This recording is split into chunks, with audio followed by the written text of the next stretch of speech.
joining me in the studio for a stroll, metaphorically speaking, of course, through the headlines, is the Ghanaian political activist Joseph Danquah, a very familiar face to our viewers. Good morning to you. Thank you. Let's start first with really a story that we've headlined. We've been leading our bulletins on it, in fact, and that's this disaster in Ghana with 150 people killed in fire and flooding. Now, this is a story in the Daily Guide, the Ghanaian paper. It's moved the story on because the president, it seems, wants to hold a crisis meeting. Yes, it's a national catastrophe, and it's a very, very sad and day for the country.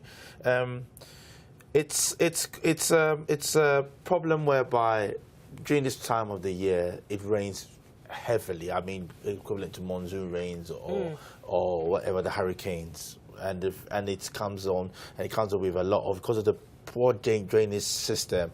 It's year on and year out. So it's overwhelmed. And then it's there. But this time, with this fire which happened in the gas station, it gave it an immense dimension.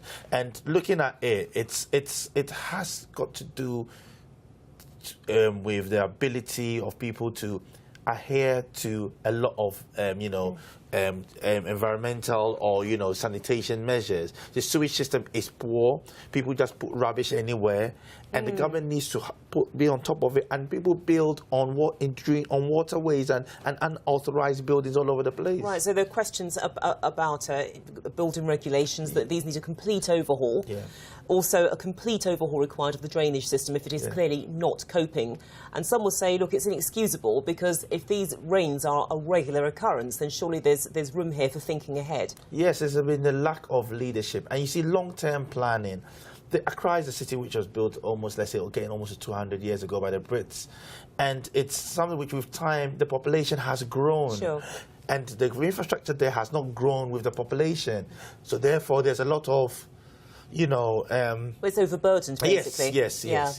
And it's a disaster because innocent children, innocent people, mothers. There were pictures you see on the side which are unbearable to watch. Because people were taking shelter from these rains, and as far as I'm aware, we're still not sure what actually caused the fire. Yes, people are not sure. Some are saying it must have been a spark from a cigarette. Others say it must have been the lightning which struck, the building and caused the fire. But either which way, it's a horrific collision of circumstances in 3 days of mourning declared.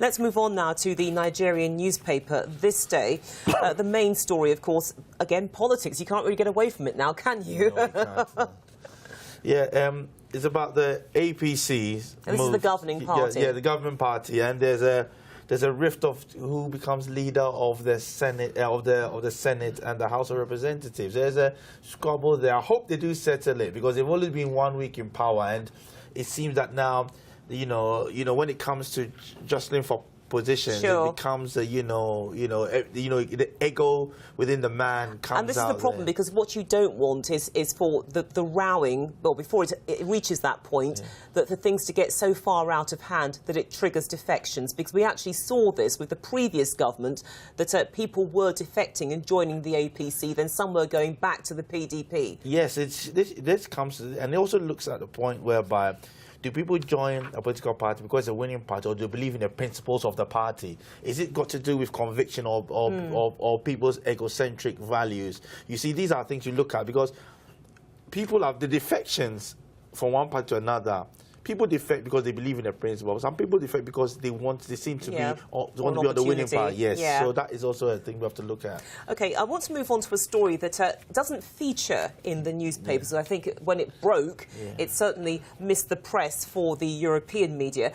But we've been following this, and this is another large-scale hacking incident involving the American government. Now, in this case, it's the Human Resources Department of the US government, affecting thousands of workers, that their personal details have been launched. But again, it's actually rather astonishing that it's been attacked again, and it's only a few months after we had the Sony incident, an example of corporate hacking, and here we are, something like this happening within the American government's own boundaries. Yes, 4 million people were affected.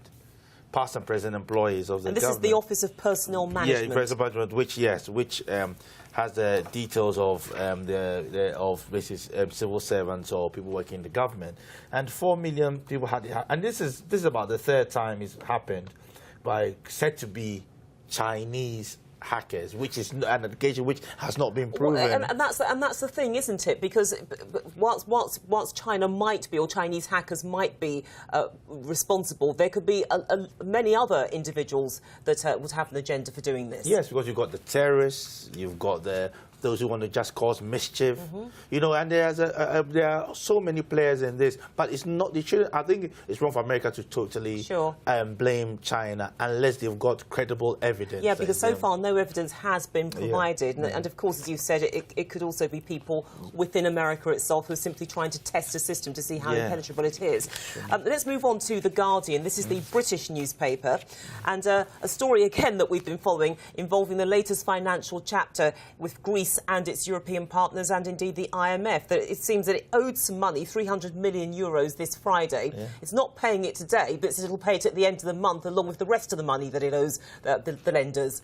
I don't think they debt have bundling. Yes, right. They said by the end of the month they're going to pay 1.6 billion worth of debt owed. I mean, and I don't. And Greece is going under. I mean, it's been going on for some time now.